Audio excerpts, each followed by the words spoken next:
Wednesday night, July 15th, 2020. Zoom class pre-Tish'ah BeAb. Next Wednesday night is it next Wednesday night? I think so. Rosh Chodesh, pretty sure. In any case, we generally don't have classes in the summer. This is pretty much a first for us, and we've never really done any Tish'ah BeAb related issues other than what we've done on Tish'ah BeAb day itself. And so I'd like to look at a few things tonight. And the first thing I want to start with is the issue of meat during the 9 days. And if we look at Shulchan Aruch, you'll see on your source sheet in front of you, the first sheet is Shulchan Aruch. And you see Siman Tet, or rather Se'if Tet, and Se'if Yod, and Siman Taf Kof Nun Aleph.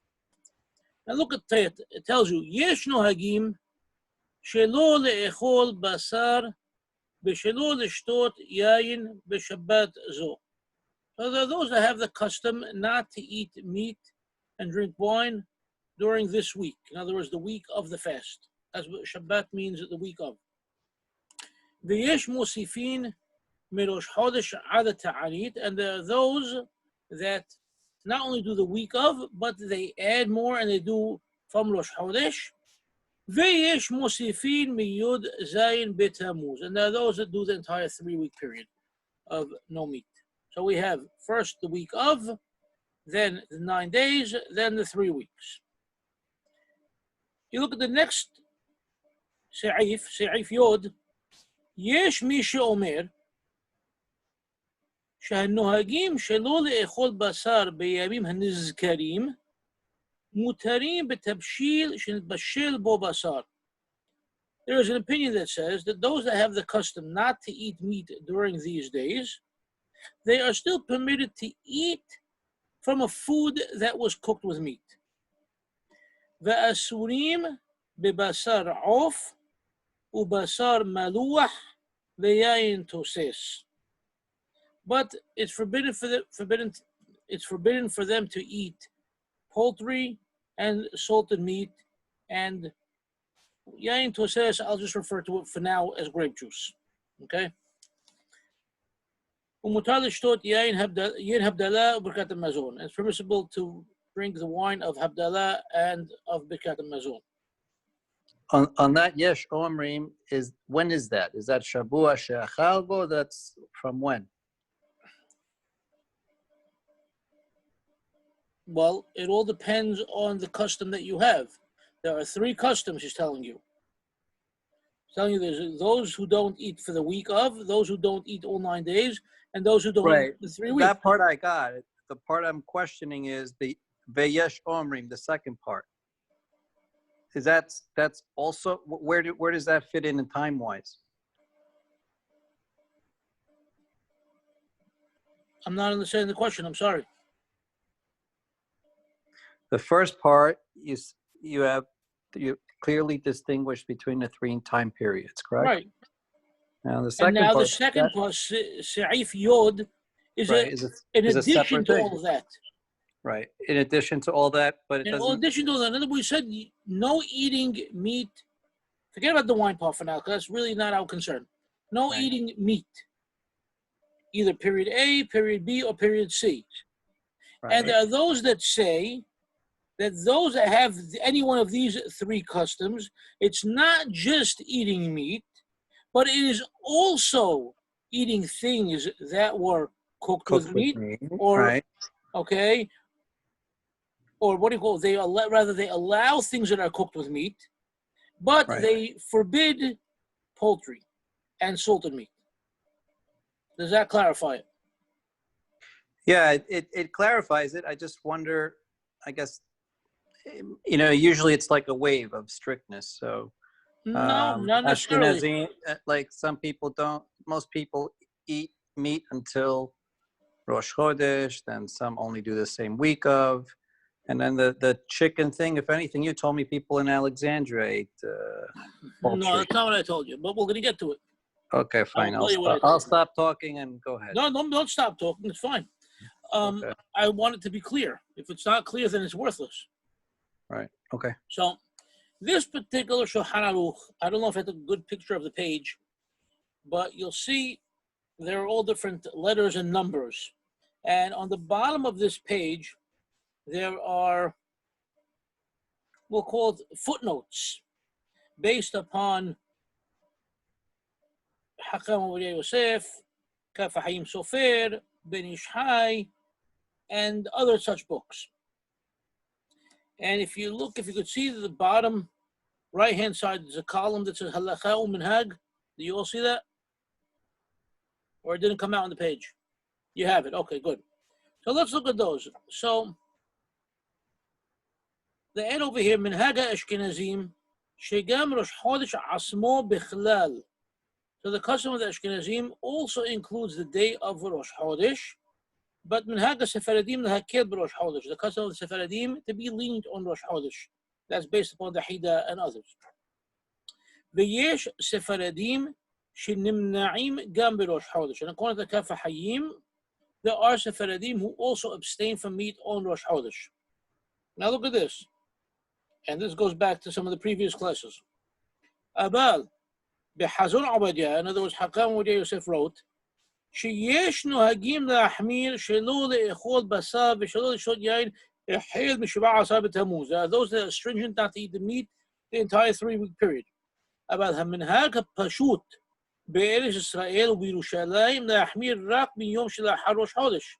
There are those who are strict the entire 3-week period, but the clear, simple, common custom in Eretz Israel and Yerushalayim is to be strict from the day following Rosh Chodesh. Talmid Hacham, okay, Talmid Hacham, lo yahmir, should not be stringent. Lihimana mishiba'asar b'tamuz, to be stringent and to abstain from Shiba'asar b'tamuz, mipnei shemema'et b'malechet shamayim, because this will cause him to lessen the amount of godly work he does. In other words, he's going to be weak. He's not going to have the strength for the entire 3-week period, and it's only going to cause him to do much less of his holy work. Interesting. Usually we hear him telling you, "Hamahmir tabu alav beracha." Over here, he's doing the flip side, where he doesn't want you to do it. Over here, the mekel tabu alav beracha, if you will. The next note, number Mim 13 tells you, Hayom nohagim la'ahmir gam b'tabshil shenitbashir bo basar. Because even though in Shulchan Aruch tells you that anyone who has these customs of any of these 3 time periods of not eating meat, during those time periods, it would be permissible to eat food that was cooked with meat. They're telling us here on the bottom, the custom nowadays is not to allow that either. Who's giving us that footnote? Who's giving us that footnote? Well, the author of the book is giving us the footnote. The source of the footnote is from both Kaf Hayim Sofer and from Chazan Ovadia of Hakam Ovadia Yosef. Okay? So, that's Shulchan Aruch. But why is that? Why is that? What, like? Why is what? Cooking something, you're not eating the meat, eating something that, like. I don't know who I'm speaking with. I don't see a face moving. I don't see anything. Who is it? It's Nissim. I'm sorry. Oh, okay. I'm sorry. I didn't know. Okay, start again. I'm sorry. I said, why is it that you can't eat with cooked food? Food that was cooked with meat. Because we You consider eat rice it as that meat. was cooked with. We consider it as meat. This is a class that we had, or a discussion that we had. It's a major topic, if you will. If food that is cooked with meat is considered as meat or not. And this is an issue in your idea, okay? It's the issue of basar b'halab.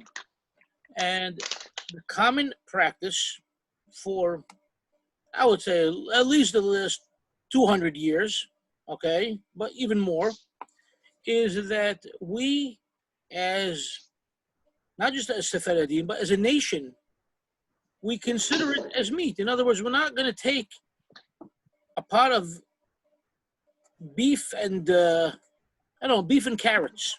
Okay, take out a carrot that was cooked with this beef, eat it, and then go have a glass of milk. That's what Shulchan Aruch says you can do. But we don't do that.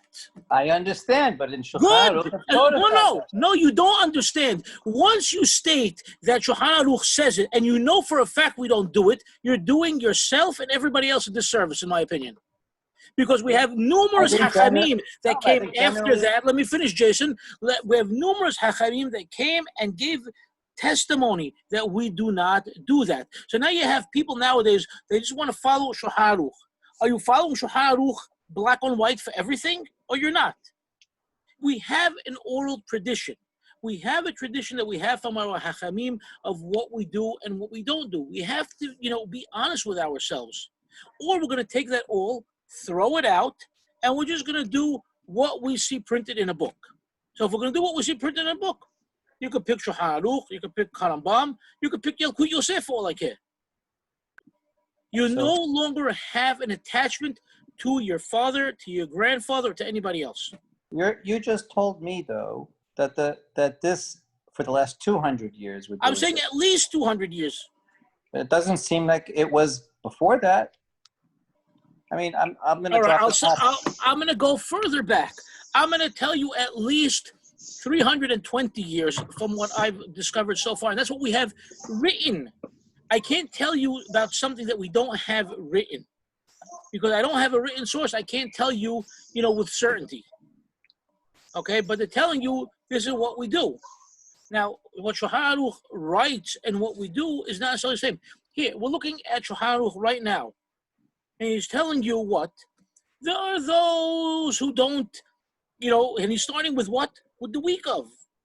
Then he's going to the 9 days, which is basically universal today. Then he's going to 3 weeks. And each one of them he's showing you as strictly as a minhag.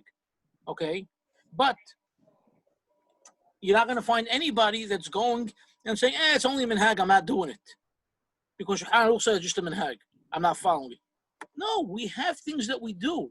Shulchan Aruch came and, if you want to, compiled the law. Why did he have to come and compile the law? We had Rambam before, we had the Rif, we had the Rosh, and we had numerous others. We had so many different sources for halakha. And even though Shulchan Aruch came and compiled law and gave us a new law book, we still do things differently. We did things differently in his day, and we continue to do things differently. And as I've said countless times, halakha, shorish, as far as I'm concerned, is halicha, holech. It's constantly moving. Halakha is not static. It cannot be. The Torah is not static. The Torah was the way the Torah was developed, the way Borei Olam gave us the Torah. It's a law book that has to be fluid, that has to work in each place and each time. And I've spoken about this in the past. And without it, you can't have a nation. You can't have a living law. Living law has to be constantly moving. Once you take it and say, well, Harambam codified the law, and that's it. Since he passed away in 1204, we're done. There's nothing left. I think people that believe that and think that, they lost Judaism. It doesn't work that way. So every Hakam that came after that was a total imbecile, according to such people. They all know nothing. They're all following nothing. They're all creating a bunch of, I don't know what you want to call it. So, yes, Shulchan Aruch could say something, and we can do things that are different than Shulchan Aruch. We can amend Shulchan Aruch, if you will. We can add to it. We can take away from it. We could have customs that exist prior to Shulchan Aruch, and we never accepted Shulchan Aruch on a certain law. That's just the way it is. You're not going to find any community in the world. You're not going to find Hacham Yosef following Shulchan Aruch. And he's the one that screams Shulchan Aruch, Maran, Maran, Maran, Maran, Rabbi Yosef Karo, Rabbi Yosef Karo, Bet Yosef, Shulchan Aruch, and he doesn't follow it. I can bring you a list right now of 100 places where Hacham Yosef has ruled against Shulchan Aruch. Now what? Where does it end? You have to have a living tradition. That's the bottom line. Without a living tradition, I don't think you could have anything. I don't think you're part of anything without a living tradition. Now, you want to admit that we are Am Yisrael.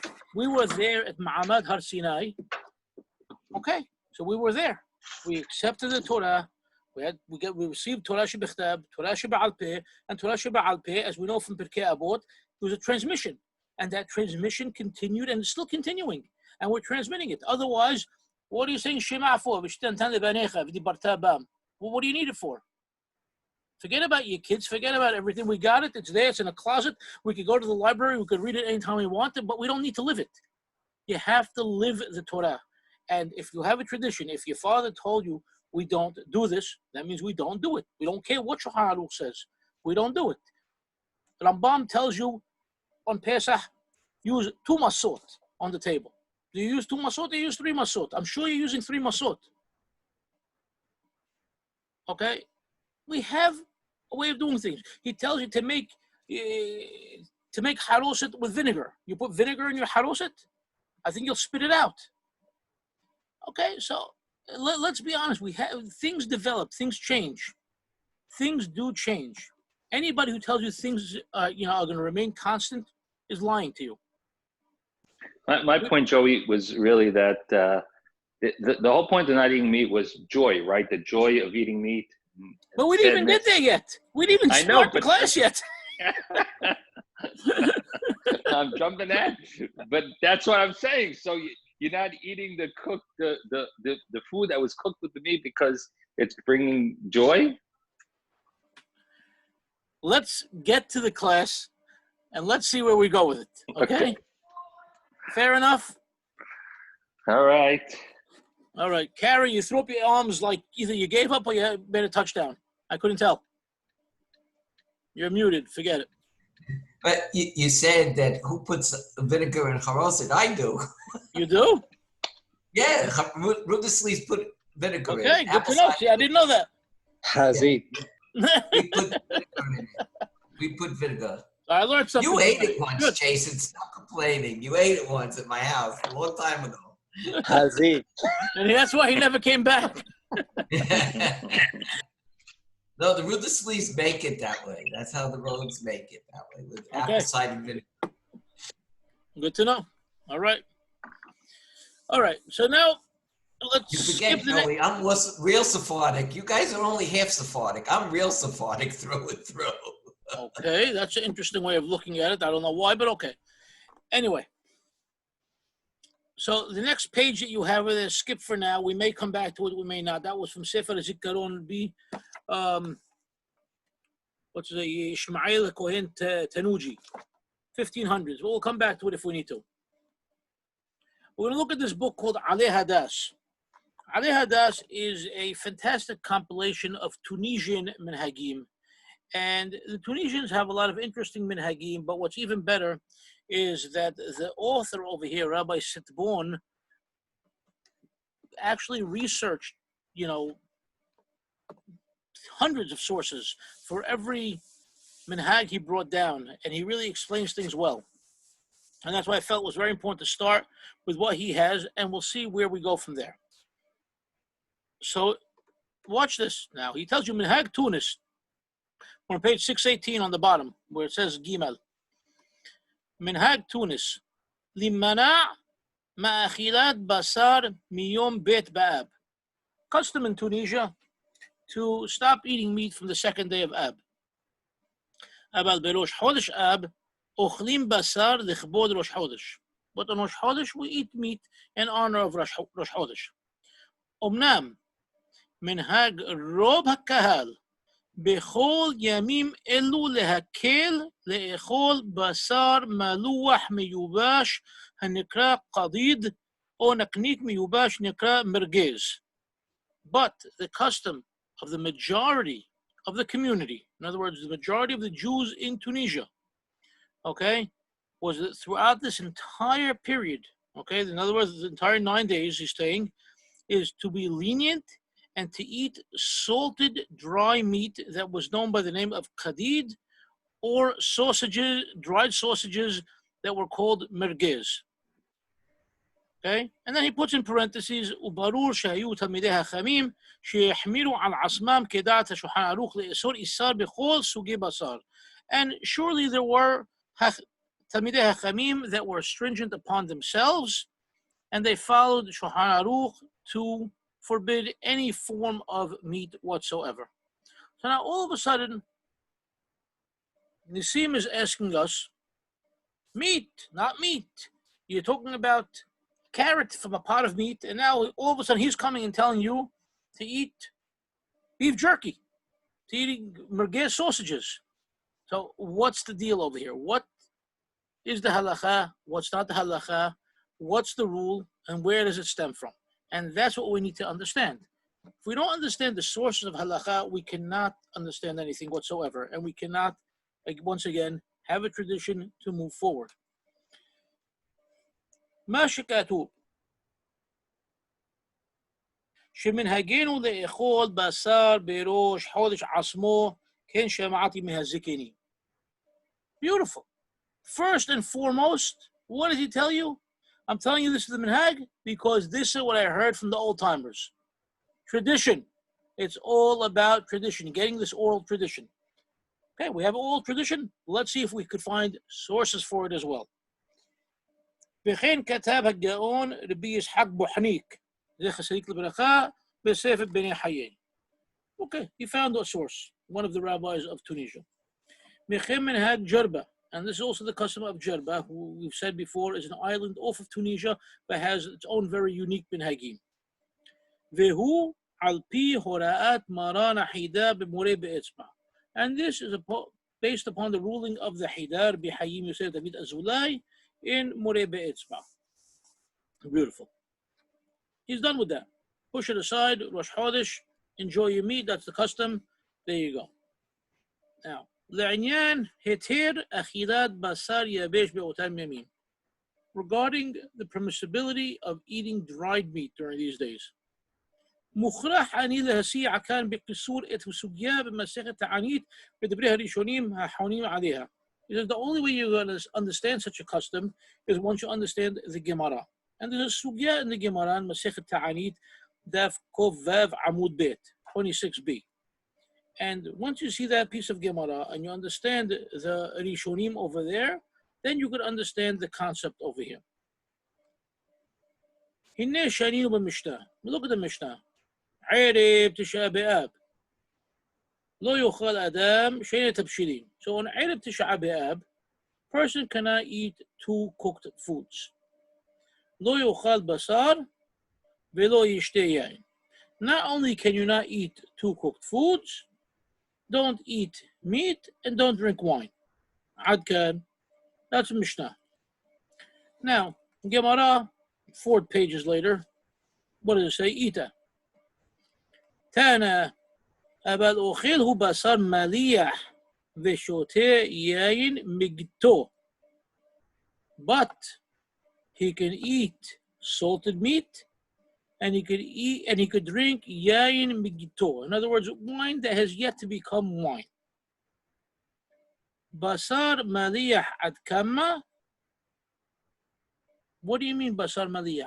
Ad kama. What constitutes basar maliyah? Amar Rab Hinina bar Kehana Mishemed Shmuel Kol Zeman Shehu Kishlamim. All the while that it is like Shilamim.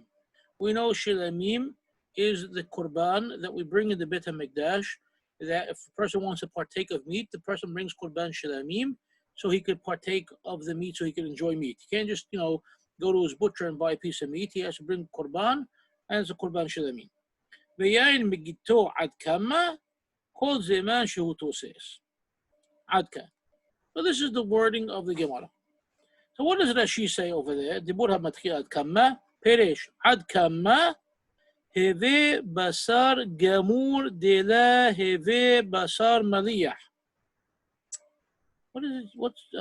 What's Rashi want to tell us? He wants to explain to us what is this concept of basar maliyah and how much is it? At what point is it considered maliyah that you're allowed to eat it or not eat it? So you have meat, and it has to be basar maliyah. כל זמן שהוא כשלמים. Meaning what? שלא שהה במלחו אלא שני ימים ולילה אחד כזמן אכילת שלמים. So when you bring a korban shilamim, you have a set amount of time that you're allowed to consume that shilamim, which is 2 days and 1 night. Past that time, it is no longer basar shilamim. والهاخي ناكات كشلاميم. The بزمان أخيلات شلامين أشكيحان دي إكري بصار دختيب هاد نوتايم بصار زيبح شلاميم تافي لا أشكيحان دي مكي بصار شا تعمل نفسالة حريب بيت وجيم اليمين. After this time period, after the period of day, night, day, 2 days and a night, it is no longer considered like meat. It no longer has the texture of meat. It no longer has the taste of meat. It no longer has the feel of meat. So if you, same thing over here. So once you hit that 3-day mark, you took a piece of meat and you dried and salted it for 3 days, it is now no longer considered like basar based upon our understanding of what korban shilamim was and what the Torah refers to as meat.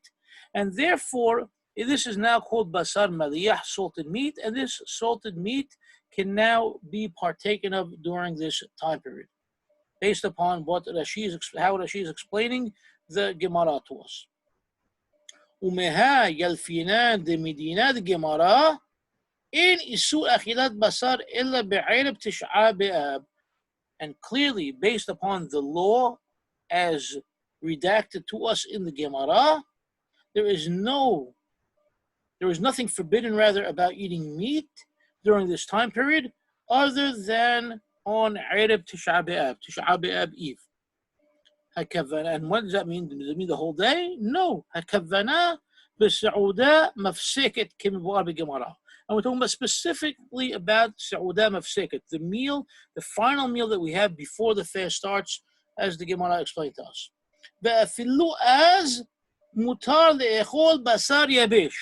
And based upon what we just read from the Gemara, even then, for Sa'udah Mafseket, Erev Tish'ah BeAb, you can now technically have this dried, salted, aged meat. That stayed salted for more than 2 days and 1 night. De'eno nikra basar, because it is not called meat anymore. Is it meat that you cannot have milk afterwards? Yes, but it's not meat technically, as far as the term meat goes. We're good so far, everybody? Good. And now we will turn to the words of our Rishonim, the Hachamim, the Rishonim. Hinne, the Rishonim, just if you're not sure, we're talking about approximately between the year 1000 to 1500, just to give you a ballpark time period. Hinne, ראיתי להרבה מגדולי הראשונים שהעתיקו בפשיטות את מסקנת הגמרא שמותר לאכול בשר מניח בסעודה מפסקת ולא העירו מדי. Because while I was investigating this, researching it, studying the topic, because I found many Rishonim that simply copied the words of the Gemara that it's permissible to eat salted meat during Sa'udah Mafseket, and they didn't make any comment further than that. And for a listing he's giving to you, go look at Rabbi Amram Gaon, Rabbeinu Hanan Shibbolei HaLeked, the Rif, the Rambam, the Megid Mishneh, the Rosh, Rabbeinu Yeruham, Mahzor Vitri, Sefer HaEshkol, HaManhig, Seder HaDerech, Ritba, and finally he puts Bechen Katab Moreno Harab HaGaon Rabbi Yishmael HaKohen Tanuji Metunis Besefro Sefer HaZikaron. So now if you go back to that page that we skipped on your source sheets, okay, and you'll see a page over there that says Sefer HaZikaron on top, it's page Lamed Tet, page 39. You'll find on that page, let's see if I can find it for you quickly. Here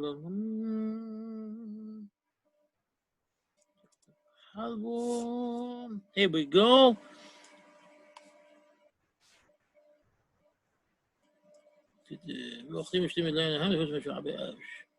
No, where'd it go? Come on. Let's count from the bottom. 1, 2, 3, 4, 5, 6, 7, 8, 9, 10, 11, 12, 13, 14, 15 lines from the bottom.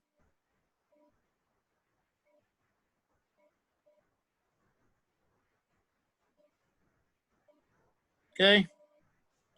15 lines from the bottom. Third word, it starts Arab Tish'ah BeAb. Everybody has it? You found it? Okay. Arab Tish'ah BeAb, Ahar Hassot, Besawadaha Mafseket. So now it's Tish'ah BeAb Eve. It's after midday. Time for Saudah Mafseket. לא יאכל בשר ולא ישתה יין ולא יאכל שני תבשילים אפילו ממין אחד אבל שני מינים בתבשיל אחד שרה. בירקות ופירות חיים מותר ללפת בהן אפילו כמה מינים ונהגו להפסיק בעדשים ובביצים שהם סימן לעבד לאכול כל אחד לבדו והיה אוכל עם שלושה ולא בירך בזימון. And he tells you nothing at all. He mentioned just don't eat meat and don't drink wine at this time period. But other than that, he doesn't tell you that you have to abstain prior to that. He doesn't tell you anything else whatsoever. Okay? I just wanted to point out to you, only because it's an early source and it's pretty much obscure. This is, late 1400s, early 1500s. It was only printed once. This is the second printing. This is the 1974 printing. If I showed you the early printing, you wouldn't be able to read it. It was that difficult. Okay, but you have to notice how much weight he feels this particular Hakam carries. Back to Ali Hadas. Back to page 619. ובואו ראה בדברי הרביה שהקל בבשר מליח ואף בעופות כי אין בהם שמחה. So the Rabaya, in his explanation on Ta'anit, is very, very lenient regarding salted meat and even regarding poultry. He says, because neither of these things give a person samha. And the Tur obviously didn't like it. The Tur coming from the teaching of his father, the Rosh, and they had a different head because there was a Franco-German philosophy where they saw any of this thing as a simha, and they couldn't understand the mindset where you could differentiate between simhot.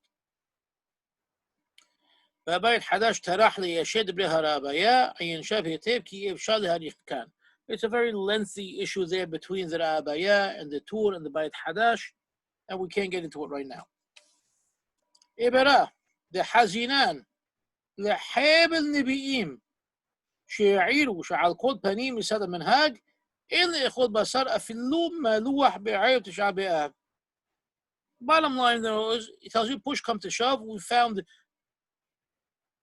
a whole slew of tremendous hachamim that told us that no matter what the halakha is, or no matter what the halachic sources show us, we have a tradition, we have a custom, minhag. And the minhag, in the echol basar, the custom is not to eat meat, afilu maluah, even salted meat, be'arif Tish'ah BeAb. So even though the Mishnah is allowing it, even though the Gemara is allowing it, even though many Rishonim allow it, no, we have tradition. We have what we do. We have what we were taught by our forefathers, what we do and what we don't do, and we don't do it. Tahazeh, go, look. Sefer Mizvot Gadol, Shikatab. בכבוד נהגו כל ישראל שלא לאכול שום בשר ושלא לשתות שום יין כל היום כולו. Okay, Sefer Mizvot Gadol is a Rishon. Okay, he's around the time period of Harambam. Okay, maybe even before, if I'm not mistaken. Yeah, he is before. And he tells you that this is the custom of the nation. Not to eat meat, not to drink wine the entire day of Arab Tish'ah BeAb. Besefer HaNiyar, This is a very old book from France from about 700 years ago. معين زي جنب أحد حييم. Also the Ahad Hayim, Lunel from Provence, says the same thing.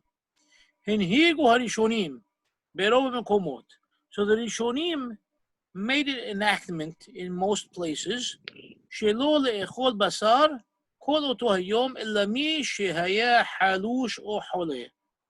So according to the Ahad Hayim, okay, who lived in Provence, he stated that the Rishonim enacted in most places not to eat meat that entire day except for somebody who was very weak or ill. Tish'ah BeAb ha'orhot hayim shemisat minhag af basar maluach asur. And he continued and said, even according to the minhag, even then, salted meat is still forbidden. V'chen masinu rabbeinu ha'meiri. Now the Meiri continues. Basar maliyah mutar le'ochla af b'seudah mafsik ba. Tells you the halacha, you're allowed to eat salted meat during Seudah Mafseket. But nowadays, since this is a common food that people eat, it's something that we do not allow. He goes,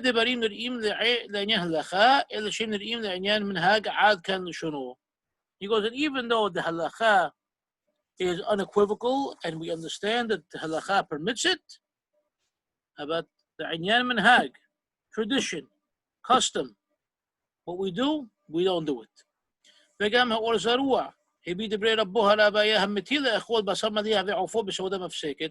So now we mentioned the Abaya before. Here's his student, okay, excuse me, the Or Zarua.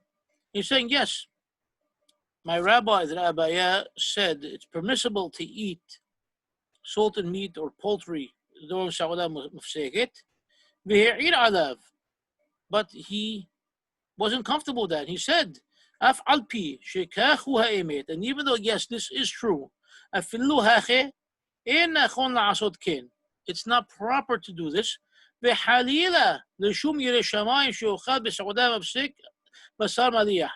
And, you know, woe was unto he that God-fearing person that would dare to do such a thing and eat salted meat during Seudah Mafseket.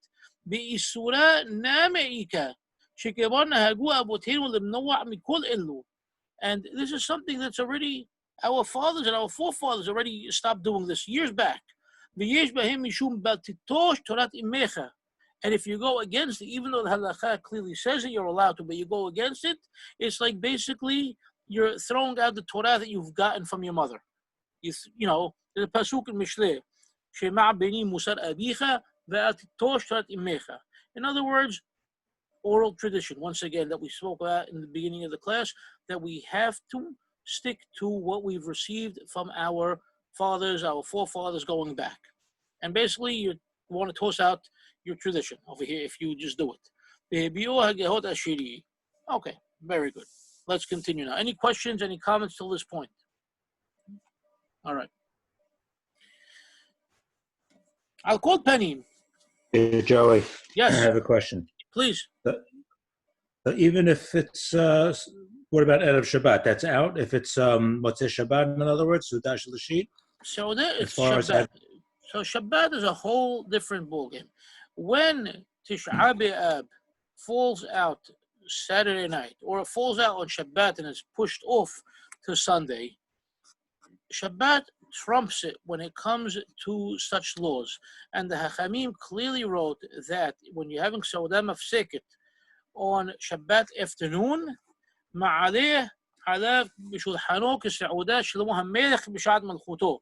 Okay, you bring everything to your table. You bring the greatest meal as if you were King Solomon having, you know, the most festive, scrumptious royal meal at your table.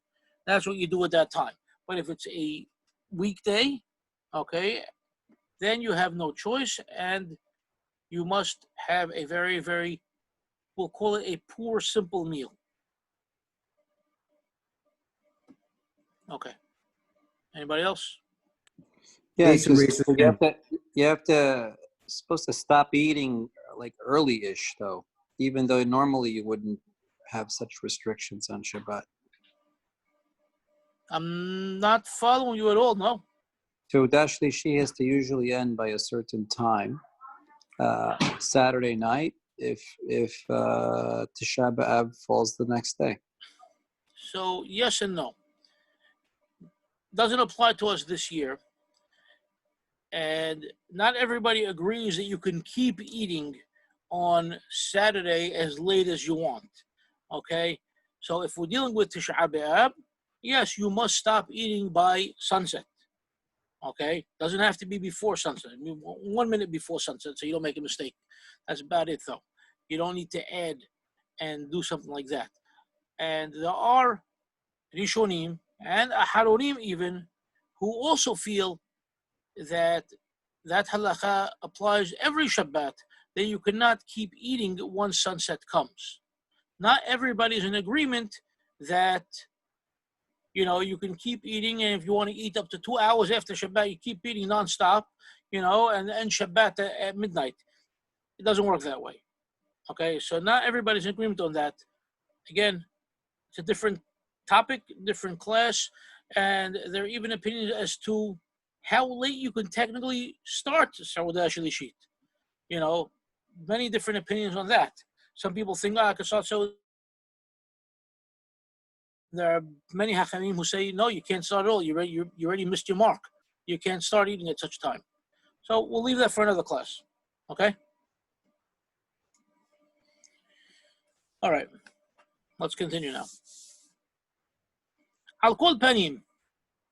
Ko hine rabwata. Lo ahmiru misad minhag bebasar maliyah illa be'ereb Tish'ah BeAb vetulo. In any case, every one of these hachamim that we mentioned was only mahmir, according to the minhag, with salted meat on Ereb Tish'ah BeAb, but not at any other time. Biram Hazitel Rabbeinu HaMordechi. And now I saw Rabbeinu HaMordechi says what? Sheha'id, he gave testimony. Minhag le'ahmir bebasar maliyah merosh chodesh. The custom is to be stringent with salted meat the entire time from Rosh Chodesh. וזה לא שונו. ומי הוא לדידן הגינן איסור מראש חודש. אפילו בשר עוף ובשר מלוח ויין תוסס אסור. He says, and us, that we have the general custom of abstaining from meat during the entire 9-day period, that also includes not just regular meat, but also salted meat and also poultry. ולأميتو של דבר רב האייגה ומשובתו שנעתיק לכמה נאות כבדה כבר הזכי מנהג זה למנה מאחד בשר מראש חודש ואני כתב בספר רוקח. Okay, not important. וראיתי שמרן בית יוסף. Now Maran in the Beit Yosef says what? Okay, not Shulchan Aruch, but prior to Shulchan Aruch he wrote the Beit Yosef, which is his commentary on the Tur. And he writes over there, he brings this exact quote from the Mordechai, והוסיף, and he adds, ומיהו אם כשהתחיל לנהוג התנה שלא יאסור בבשר עוף וכיוצא, פשיטא דלה נאסר בהם עד כאן לשונו. Beautiful. Shulchan Aruch comes and tells us, Rabbi Yosef Karo says, all very nice and well, but when you began the custom, you made a condition to the custom that my custom or our community's custom or our city's custom, whatever it may be, is for A, B, and C alone. And it does not include an additional forbidden stance regarding poultry, for example, then the poultry will never be asur to you. And you can continue to eat poultry during this 9-day period, now and next year and next decade and next century and next millennium. Makes no difference. You made a condition. When a custom is made, the custom can be made with certain conditions. This is the addition of Rabbi Yosef Karo in the Beit Yosef. מפורש יוסף מפי מרן בית יוסף שאם התנו מעיקרה להקל בשר עוף וכי יוסף שהפיר סמכינן על התנאי. So, once again, from the get-go, if they made any sort of condition to be lenient regarding basar of the chayyose, poultry or chicken, if you will, the chayyose, and such things like salted meat. Okay, definitely you have, a strong source to rely upon for this condition. And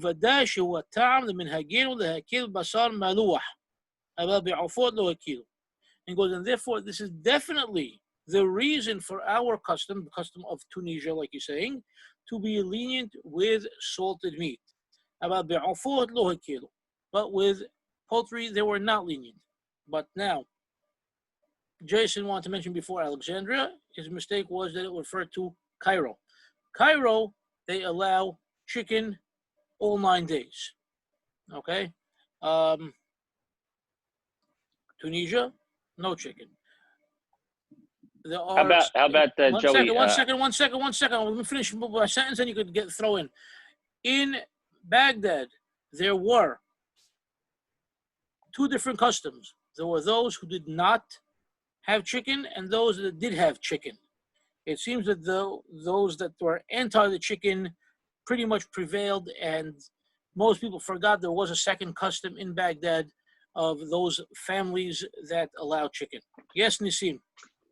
What about Yemenites? Yemenites is a whole different ballgame. Yemenites did not have any sort of minhag of abstaining during the 9 days or even the week of.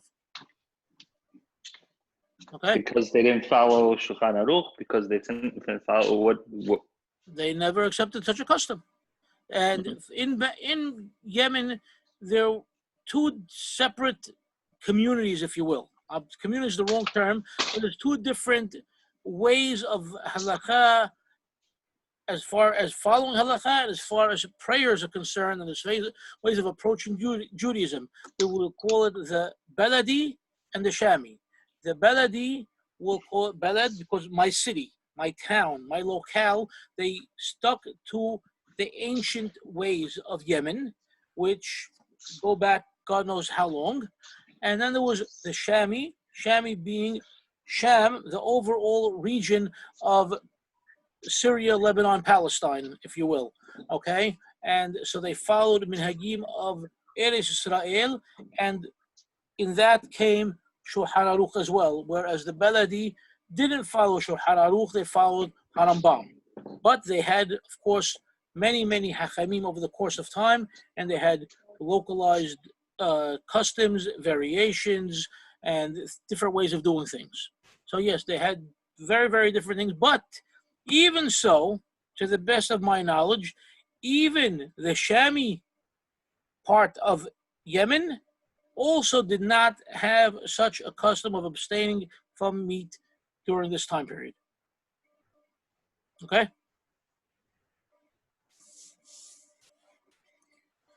Let's continue. כי כשרואים בקהילה מסוימת מנהג קבוע להתיר בשר מלוח, יש לתלות שרבותיהם הקדמונים מייסדי הקהילה הם שיתנו כן בפירוש בשעת קבלת המנהג להחמיר באכילת בשר מראש חודש.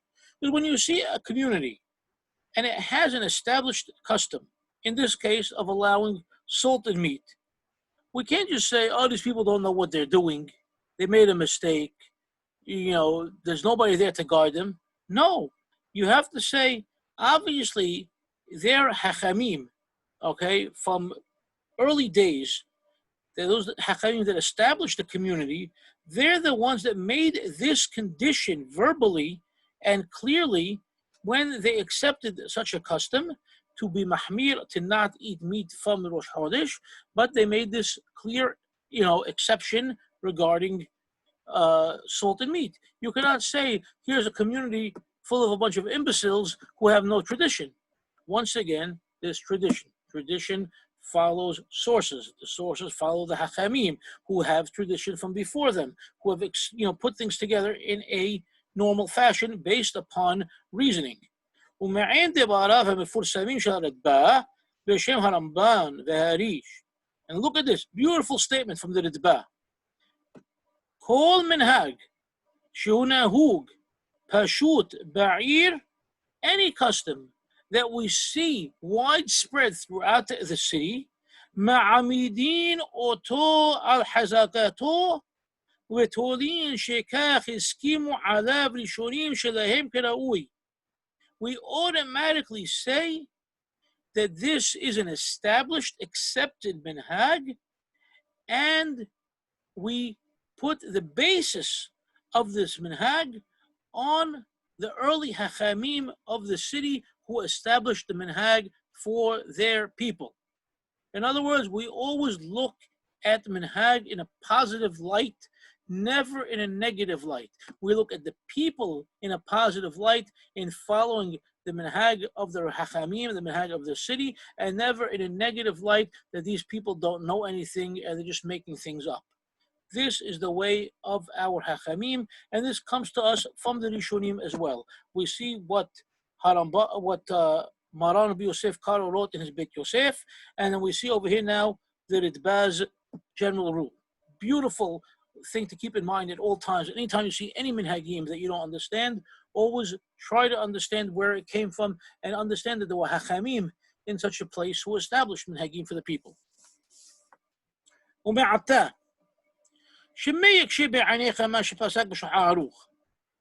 Now, going back to our intro to the class, when Jason was asking about Se'if Yod in the Siman that we're looking at in Shulchan Aruch,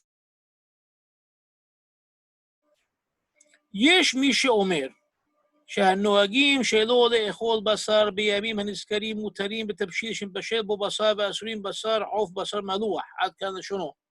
That was the line of Shulchan Aruch. דלכאורה הוא סותר מה שמבואר בבית יוסף. It looks like this halacha, if you will, in the Shulchan Aruch, it basically goes against and says the opposite of what he explained in the Beit Yosef. שבהתנו מתחילת המנהג להתיר, לא נאסרו בהם. We said that Maran said that if they made a condition in the beginning as to what a minhag will be and what they will include and what it will not include, then that's what is forbidden for them or not forbidden for them. אבל לעניות דעתי אין שום סתירה בין דברי מרן בית יוסף ושולחן ערוך. But Rabbi Setbon here is telling you, I'm sorry, I don't see any contradiction here whatsoever. כי בשולחן ערוך הביא עיקר דברי המרדכי. In the Shulchan Aruch, he brought what? The main gist of what Mordechai wrote. Now keep in mind, we always look Shulchan Aruch, Shelosha Amudei Hora'ah, okay? Right, the three pillars that every law in Shulchan Aruch supposedly, established upon. The Rif, the Rambam, the Rosh. We don't have the Rif, the Rambam, the Rosh talking about any of this. Okay, any of these extra things. So Shulchan Aruch is not what we always think it is. Shulchan Aruch brings in a lot of other sources as well. Shulchan Aruch, in my opinion, he tried to compile a easy guide to practical Judaism for the entire world. That's what he was trying to do. And when he saw he had to include things, he included them. When he felt he didn't have to, he didn't. When he saw there were various minhagim, even in the city that he was living in, because of different groups of people, so he tried to bring it all into one book so everybody felt comfortable using this one book. So now he's bringing you the main gist of what Mordechai is saying. דאין הכן מי שאין לו מנהג קבוע בוודאי שיש להימנע מאכילת בשר מלוח. It makes no difference because somebody who doesn't have a set established custom, bevadai, surely he has to abstain from eating salted meat as well. But of course, somebody who has an established minhag, somebody who has a continuum of tradition, he sticks to it. And Shulchan Aruch has told us that so many times before, even in his introduction to Beit Yosef, introduction to Shulchan Aruch, that if you have a minhag prior to what I have over here in this book, stick to your guns, stick to your minhag. It's amazing if you look at some of the things that Rabbi Yosef Karo wrote in his She'elot Shavot, in his response to Abkat Rochel about sticking to your minhagim. You would think that you should take the entire Shulchan Aruch and toss it, because You had Harambam before, and he keeps telling you in Abkat Rochel, you had Harambam. You don't need anybody else after that. But nonetheless, he saw a need for creating such a book. And his work over time usurped Harambam, if you will. In any case, ואילו בבית יוסף הגביר היטב דברי המרדכי דפשיטה, דאין איסור אם מתחילה התנו כאן. He goes, so Shulchan Aruch is one book, and the Beit Yosef is another book, and they're not contradicting each other. But if you study one without the other, then you just don't know. You need to study the Beit Yosef to understand the source of the halakha, and therefore you understand how the halakha is laid down in Shulchan Aruch. מכיוון לימד אותנו להועיל הגאון רבנו משה כלפון הכהן. Moshe Khalfon HaKohen was one of the chief rabbis of Jerba, and he writes, שדוחק לומר, דשולחן ערוך חזר בו מדעתו בית יוסף, דוודאי כל כמה דאפשר להשוותם, משווינן הוא. He goes, it's really very difficult when people want to come and say that Rabbi Yosef Karo had two contradictory opinions, and because Shulchan Aruch was written after the Beit Yosef, what he wrote in Shulchan Aruch basically was a change of mind to what he wrote in the Beit Yosef. He goes, that's not true. He goes, you always have to find a way to reconcile what the Shulchan Aruch says with what the Beit Yosef says and put it together, because generally we have a tradition in our hand that they are one and the same. So what do we learn at the end of all this? שעניין אכילת בשר מלוח מראש חודש אב, הנה מצד דינה דגמרא, לכולי עלמא אין שום איסור בדבר. First and foremost, that according to the deen of the Gemara, eating salted meat from Rosh Chodesh Ab is definitely not asur whatsoever. ومثال minhag, and from the side of minhag, הכל תלוי במה שיתנו מעיקרא מנהיגי העדה הראשונים. It's all dependent upon what the original hachamim of the community established for their people as the minhag. ויש להוסיף שכידוע מאכלי חלב לא היו מסויים כלה במקומותינו. Keep that in mind. And this is very well known in many, many locales in the Middle East and North Africa, but especially in Tunisia. And I've heard this from many people that have looked into this, that dairy foods were completely unknown in Tunisia. In fact, I was told by many people that they didn't even have dairy pots or dairy dishes. They only had meat pots and meat dishes. They didn't have for dairy. וגם לא היו ערבים לרוב ככל אנשי הקהילה. And it was not something that was considered tasty and enjoyable to the majority of the people of the Kehillah. ולכן, לא היה שייך לגזור גם בבשר מלוח. Okay, and therefore they could not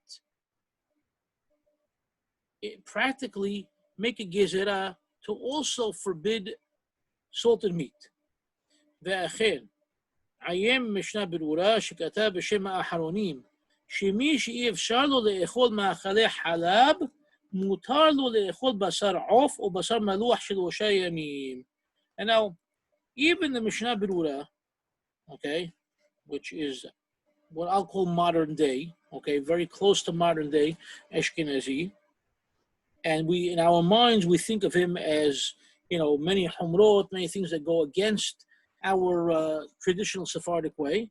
But even Mishnah Berurah tells you that somebody that cannot eat dairy, okay, it's permissible for him to eat basar of, poultry, or basar maluach shel 3 yamim, or meat that has been salted for at least 3 days. So the halakha is very clear. ודע שנהגו להקל בזה גם בארצות הסמוכות. And this is not something that was particular only to Tunisia, he's telling you. כמו שכתב הגאון אברהם אדדי בספרו ויקרא אברהם, שגם בטריפולי נהגו לאכול בשר מלוח יבש. And this was also the custom in Tripoli, in Libya. They would also eat dry salted meat. Also would have beef jerky over there. ועיין שם שנתן הרב ויקרא בהם שני טעמים ליישב המנהג. And Rabbi Abraham Adadi gave two reasons for this minhag. He goes, number one, אין בני אדם באתרא הדין קוראים לו בשם בשר אלא בשם קדיד. Because people never call it meat. They call this name kadid. They don't think of it as meat. They know it's meat, but they don't think of it as meat and don't refer to it as meat. And two, מעיקרא הכי קיבלו עליהם והווה כמו אתנו. This is the original custom over here, and this is the way they established the custom, which goes hand in hand with what the Bet Yosef said and what the Ritba said. עיין שם שהאריך בזה. ועוד הסכים מנהג זה להקל לאכול בשר מלוח חמר בני אלג'יר הרב הגאון רבי דוד מועתי. And this was also the minhag in Algeria. ועיין עוד בספר זה השולחן. מטה יהודה, ערך השולחן, מגיד תשובה. So various sources for minhagim for Algeria as well. Now, I would be happy if Rabbi Setbon ended over here, but he's not happy enough. He has to add this little adjoinder over here for our modern day. וכל האמור כאן הוא כדי ליישב את המנהג. And he goes, everything that I wrote until now is just to justify the minhag. אולם ברור שהרוצה להחמיר על עצמו להרבות באבילות באותם ימים, תבוא עליו ברכה. He just killed it. But it's clear that anybody who wants to be stringent upon himself and to increase the amount of mourning that he does during these days, tabu ala beracha. Beracha will fall upon him. Ubefrat sheken se'atam marav shu'aruch. And especially since if you just read clear Shulchan Aruch, it will וכן נהגו כבר בתוניס מספר תלמידי החכמים ואנשי מעשה. And this was something that was done in Tunisia by a number of hachamim and individuals. וכדי הוא בית מקדשנו לוותר על אכילת כמה חתיכות בשר יבש. And I think our Beit HaMikdash is worthy enough that we could forego a few pieces of dry meat. וכל שכן בימינו, and all the more so during our days, שבין פורת יוסף נמצא שפע רב של מאכלים שמחיים וכדומה, that we have an abundance of various vegetarian foods and similar things. והצורך בבשר מיובש ירד לחלוטין, and the need for dry meat has greatly diminished. Then he throws in like a little dig. ויש אפילו ספר מתכונים לתשעת הימים. There's even a book called Recipes for the 9 Days. וחבל שבמקום לעסוק באבילות המקדש עוסקים בהחלפת מתכונים. And it's a shame that nowadays, instead of studying, the tragedies of the befalling of the Beit HaMikdash, people are worried about switching up their recipes. That's all they could write about and read about. So even though I don't like his concluding paragraph, I think he taught us a lot about how we're to approach minhagim, how we need to look to find the sources for minhagim, to justify the minhagim, and to understand that minhagim have sources, they have a background, and they have hachamim that were behind them. And without knowing that, we tend to poke fingers and make fun of people who are not doing the same. We think it's a universal law. People think it's a law. The average person thinks it's a law. You cannot eat meat during the 9 days. Okay? And meat means all meat and anything related to meat and anything cooked with meat, etc., etc. But now we saw that really it all stems from Seudah Mafseket, and it crept up to other time periods, and each community, played with it a little bit differently. Now, speaking about communities, we know it among all of ourselves as 9 days. I was told years back that the old custom in Damascus was not all 9 days, but rather only the week of. And many old timers told me the same thing, and only in recent times did it change to all 9 days. But that's in relation to meat you're talking about. We're talking about the meat, yes. We're talking about meat, nothing else. But as in, let's say in a place like Aleppo, it's all 9 days for meat and chicken and what have you. Whereas opposed to Cairo, it's the 9 days, but only for beef and not for chicken. And they say also because chicken is something that they wouldn't bring Qurban with, and so therefore it's okay. It doesn't remind us of the Beit HaMikdash. It doesn't bring us the happiness of the Beit HaMikdash. So, and now you see Tunisia, they would have dry salted meat.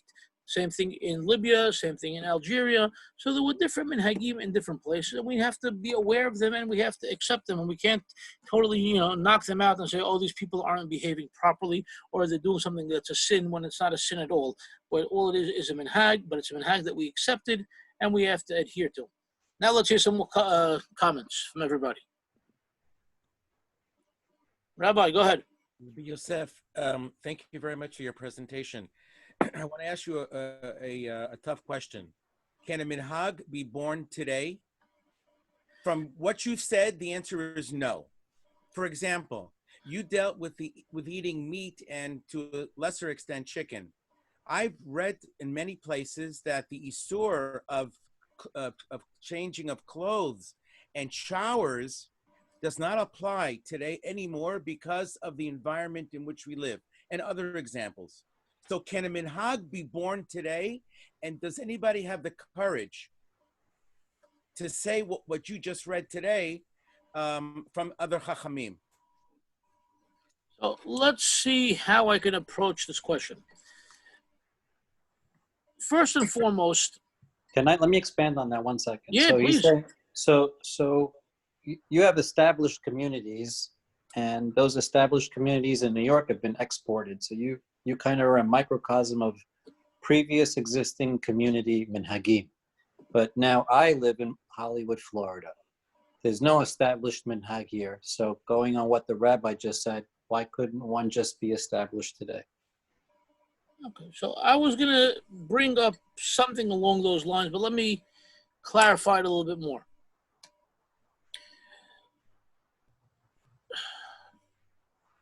We have a problem on many levels in that we call ourselves a community or we call ourselves part of a community. But to be a true community means that there has to be unity. And for that unity, you have to have hachamim that are working together. You have to have a working bit din, because they're the ones that are going to work with the people to establish the minhag. It's not going to be that Joey Mosseri is going to wake up one day, okay, here's the minhag. No, I can't create a minhag. The hachamim have to work together and deem the necessity of a particular minhag to do it. Now, if we're talking about New York, we don't have a community. We don't even have a bit din. Okay? And we have various, we had a community that has become a splintering of so many different synagogues with different rabbis, different mindsets. If you want to talk about Hollywood, Florida, Jason, Hollywood, Florida, you're also a hodgepodge of people. You're Ashkenazim, Sephardim, you're Israelis, you're Moroccans, you're Cubans, and you don't necessarily have anything to do with one another at times. And at times you're best friends because your kids go to school together or because you, go to the same kosher restaurant. But you're not a community. So let's look at it now on a synagogue level, okay? Let's say, because I don't see how you can deal with it on a community level. So let's say now you have a synagogue. We'll call it, I don't know, Sephardic Synagogue of Atlanta, Georgia, okay? So Rabbi Kasorla is there. He finds another 30 Sephardim that want to pray with him on a regular basis, and they want to establish their own synagogue with their own minhagim. So now, one guy's from Persia, one guy's from Morocco, one guy's from Tunisia, one guy's from Turkey, one guy's from Rhodes, one guy's from Mosseri, one guy is from Yugoslavia, one guy's from Egypt, one guy. So you have a whole bunch of different people, and you cannot therefore say, we're just going to follow your minhag and we'll forget about my minhag. So now they need to create a new minhag for themselves, minhag Atlanta, okay, based upon these 30 people who are starting the Kehillah together. They come with their rabbi, Rabbi Kasola. They sit down, they have a series of meetings, and they create minhag for their tefillot. Okay, this is what we're going to do, how we take out Sefer Torah. We're going to follow the Syrian minhag for this, for taking out Sefer Torah. We're going to follow the Egyptian minhag of not saying Hoshanot on Shabbat. We're going to follow the Turkish minhag of doing Hoshanot in Musaf and not after Halil. We're going to pick various aspects of different minhagim that already exist. They're not creating new minhagim, but they're going to create, if you will, a new minhag for themselves based upon various minhagim. Doing that, I can't see a problem. Now, you're talking about, Rabbi, when you brought up the question about creating a new minhag. So what is a new minhag? And can you give us an example? But more than that, outside of the synagogue setting, I don't see how such a thing can be justified because you're not a community in that sense. At least I don't think so. Joey, can I say something?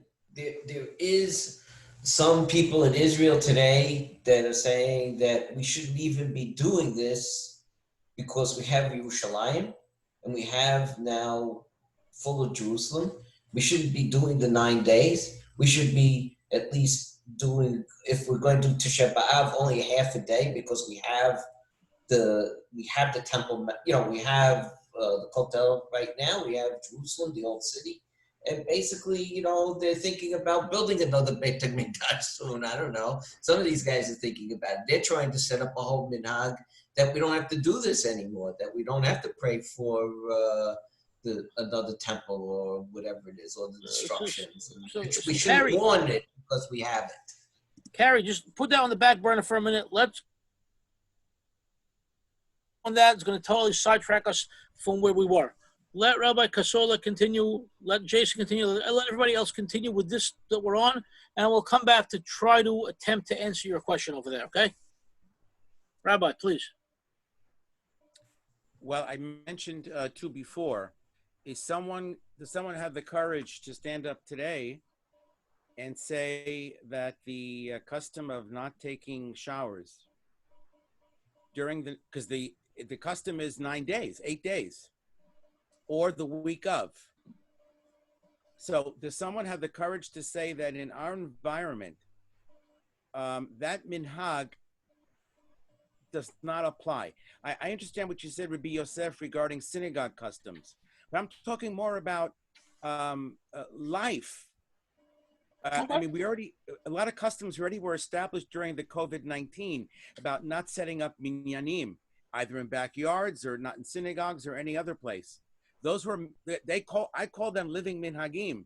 And some people were pared together. But that's an example of a minhag. Okay. Yeah. No problem. Anybody want to add to what the rabbi said before I try to answer? Well, it's interesting, if I may. I really enjoyed this piece, actually. I think it's interesting to note how he explored the idea of minhag, and when he talks about, the mordechi and basar off, and saying that there was a condition that when the minhag was established, that the condition was put in place that people could have basar maliach, or they would have basar off in certain rare cases. It's how he described minhag in a very halachic process, for lack of a better term, Okay. as opposed to the way we look at minhag is it's what our fathers did. And I think that gave us a better understanding of that the minhag is it's not just your custom, not just the practice we do. It has a basis in halakha. It's sprung out of a halakha, as the Gemara that we read. But then also it does evolve, and it is molded by hachamim later in the future. Now, I'll mention Harambam because David loves when I mention Harambam. And Harambam says about minhag something very interesting, and it's actually something I guess maybe it'll take shaped after this COVID, backyard minyanim, things like this. But Harambam says is that the way minhagim are established is the Hachamim goes around. This is the time when we had a Beit Mikdash and this is how we had a Sanhedrin. Hachamim would go around and they would see, what the people were doing, and they would determine whether they could allow this practice to remain or they would rescind the practice. They would tell the people not to do this practice. And that's how they would establish minhagim according to Harambam in the times of the temple, or at least by Cheni. It's interesting that the Hachamim are involved in making a minhag. And we see here as well, Hachamim are involved in making a minhag. It doesn't just spring up out of what the people want to do. Hachamim have to be part of the process. So even to getting back to the beginning of the point, Tash'ah BeAb, also Hachamim are involved in every community in determining this issue. We don't just go by what the book says. Hachamim have to be involved because Hachamim know the people. They know what their tendencies are. We know our people in our community. A lot of people, or certain things, we give them a hetir, they run with it and they apply it to everything. So the Hachamim have to be aware of the people. The Hachamim have to be involved in determining what a minhag is. Sorry I took so long. You didn't take long at all. You're fine.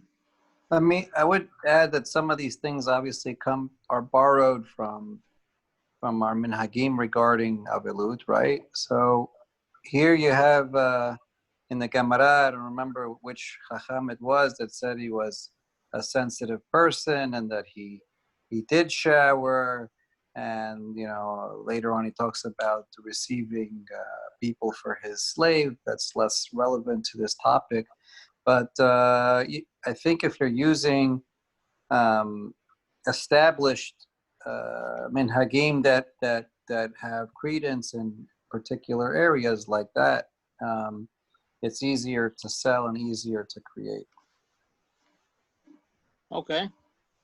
And can we buttress our argument to a certain extent by looking at Maran, who didn't say the halacha is this, but you gave us the sheet that said yesh no hagim, not once, not twice, 3 and 4 times. Yeah. Yesh no hagim, where it doesn't say yesh no hagim shelo le'achol basar v'chalab. He wouldn't say that. No. But here he gives us a flexibility, and you call it the oral tradition, which you presented to us so beautifully. And I think that's why Maran wrote yesh no hagim. Right. So there are various customs among different people in different places. And you brought up, Rabbi, about bathing, showering, and that's in the same siman of Shulchan Aruch. If you look, I don't know if, again, I don't remember how clear the page came out, but I would imagine it's there on the bottom of the page. You would see Se'if Tet Zayin of your first source sheet. It starts with the issue, but you don't have the next page. I'm not going to read it to you. Yesh nohagim shelo lirhos mirosh chodesh. Again, there are those that have the custom not to wash, not to bathe, not to shower, okay, from Rosh Chodesh. V'yesh she'en nimna'in illa b'Shabbat zo. And there are those who only prevent themselves from washing during the week of. V'yesh mit'annim me-17 b'Tammuz ad Tish'ah BeAb. And those that cause themselves sorrow and anguish from the 17th of Tammuz until Tish'ah BeAb. So once again, he's bringing us not 1, but not 2, but 3, as the rabbi clearly stated. 3 different levels of custom.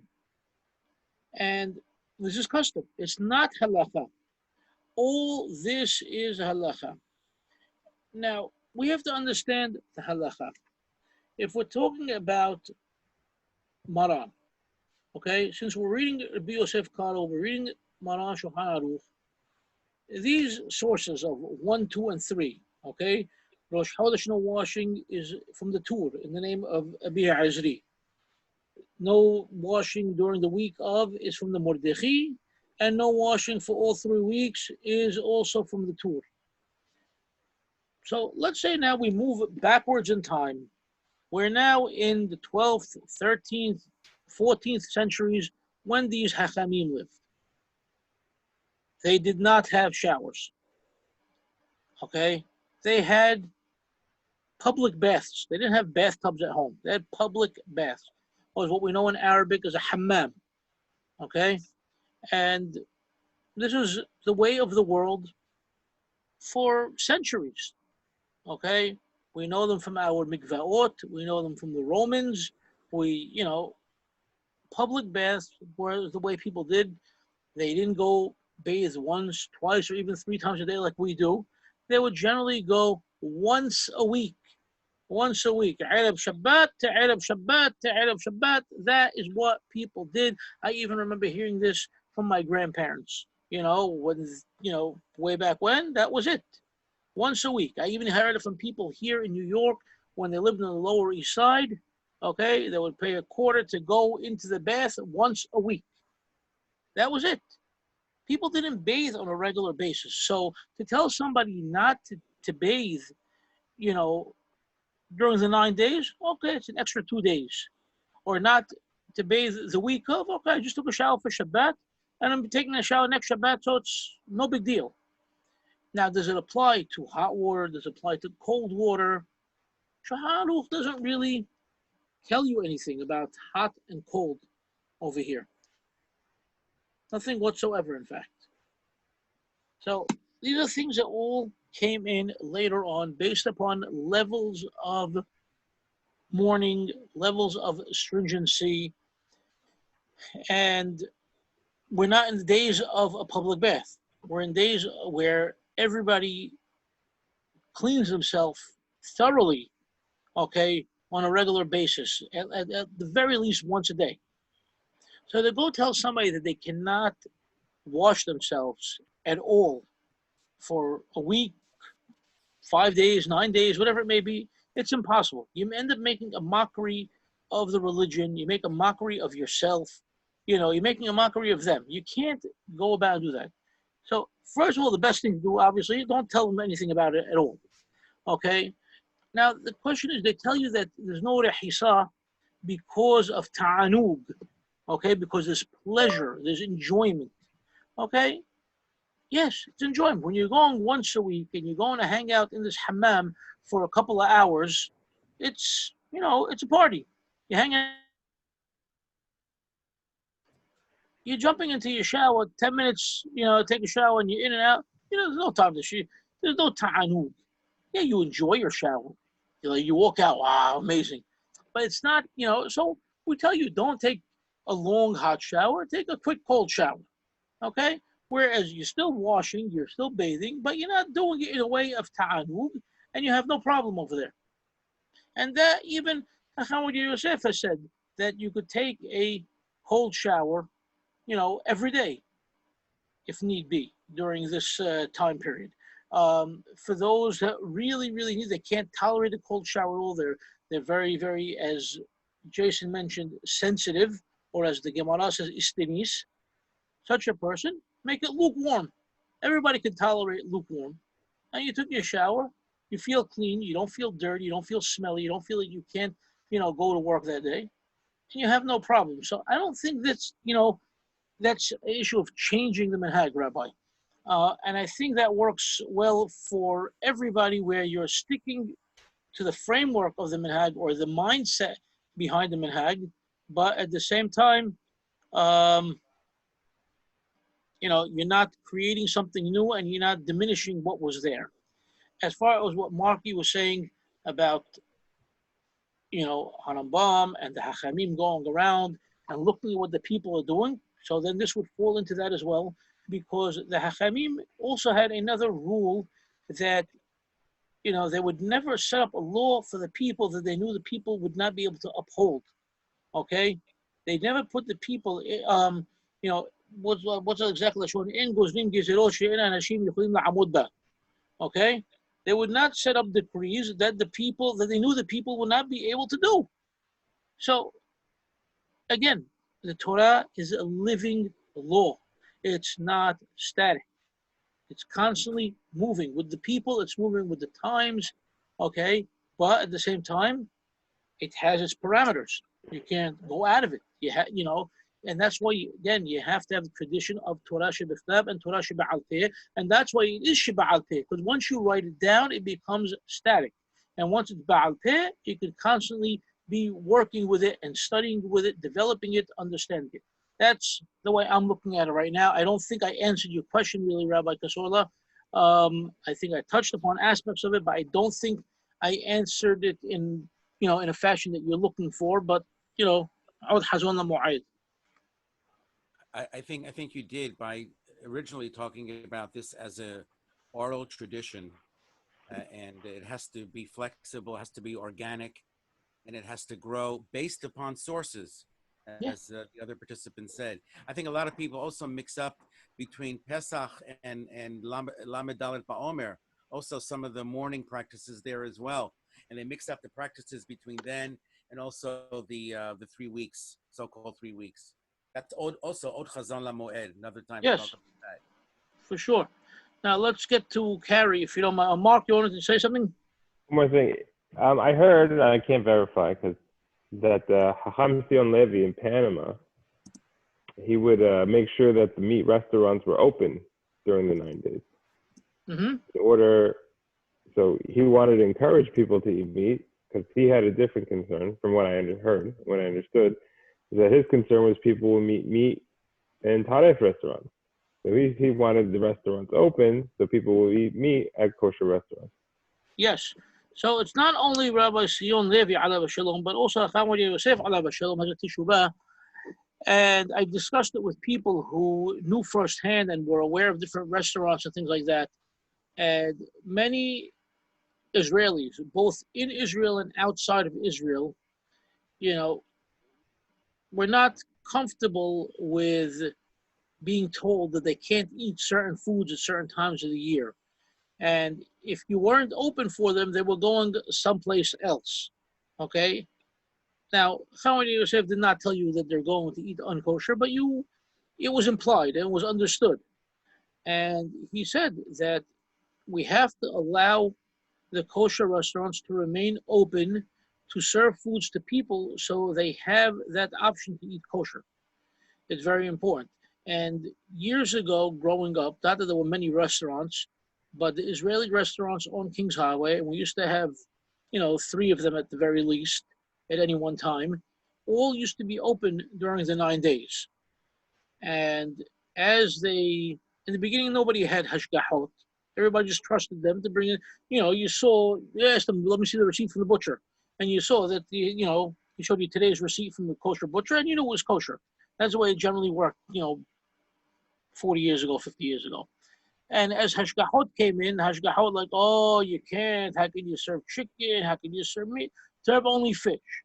And after, doing the fish thing for a few years, they saw they weren't making money and didn't pay for them to stay open. They just closed altogether because their hashgaha would be pulled from them if they stayed open, because we don't have a bit din, we don't have our own hashgaha, we don't have anything. So yes, you're right, Rabbi Sion Levi, I heard the same thing, that he, had a designated kosher restaurant as open, therefore people could eat kosher meat even during the 9 days, as opposed to going outside and eating non-kosher. And certain people, he was afraid that even in their homes, the kashrut wasn't good enough, and he would encourage them to go eat in the restaurant during that time period. And Chacham Yosef as well, for issues of people who weren't eating kosher otherwise. So yes. Is that a change in the minhag? Is that a change in the minhag? No, I think that's upholding halakha. No. So it's upholding halakha. You know that for a fact the people are going to go out and eat taref. They're going to eat nebelot utrefot. You're positive. So do you allow that? Or do you allow them to ignore a minhag? No, so in that community, is he changing that minhag? I don't think he's changing a minhag. He's not telling all the people to go eat.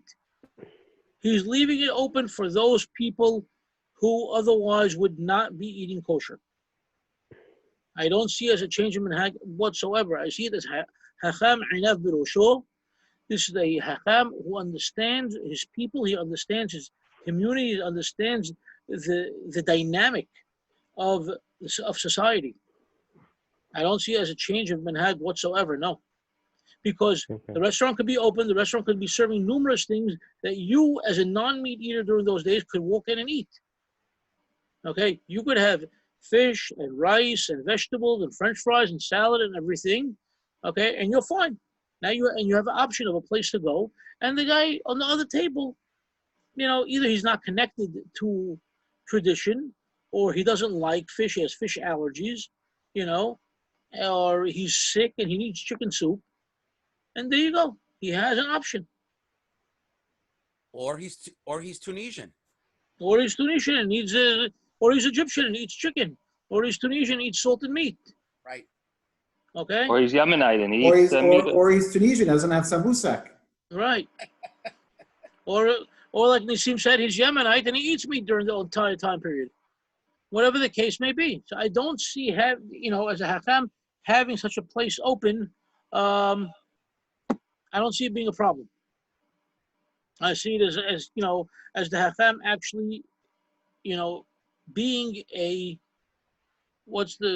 carrier of the torch to hand that baton to the next runner, showing them how to act as a Hakam. I see that as something very important. Let me just touch upon Carrie because it's getting late.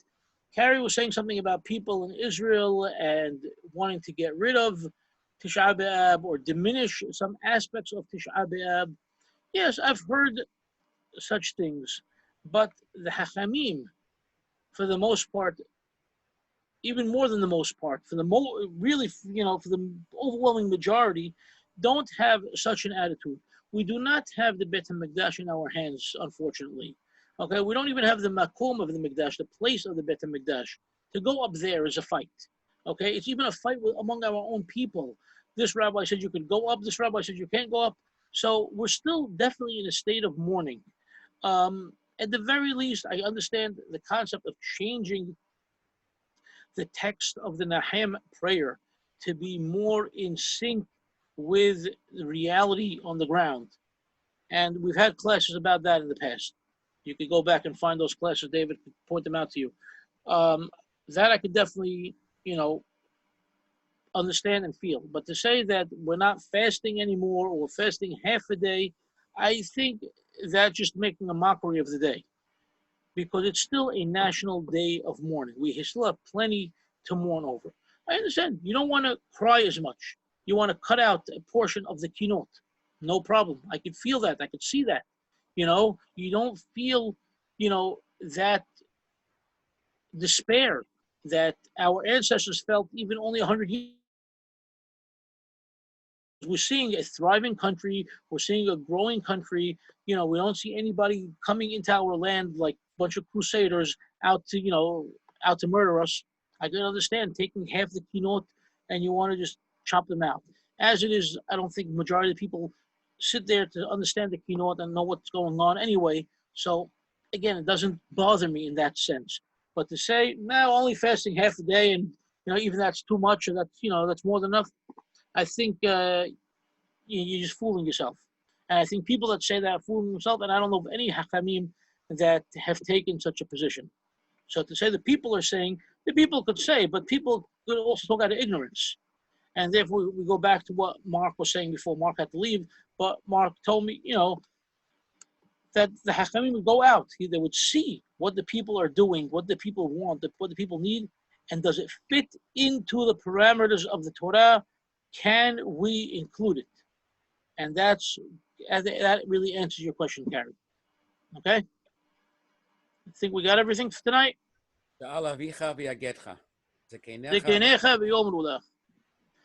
Rabotai, thank you for joining me tonight. I hope we all got something out of it. I know I did. Thank you. Thank you very much. Thank you. Take care, guys. Rabbi Kasula, good to see you. Good night, everybody. Good night. Good night.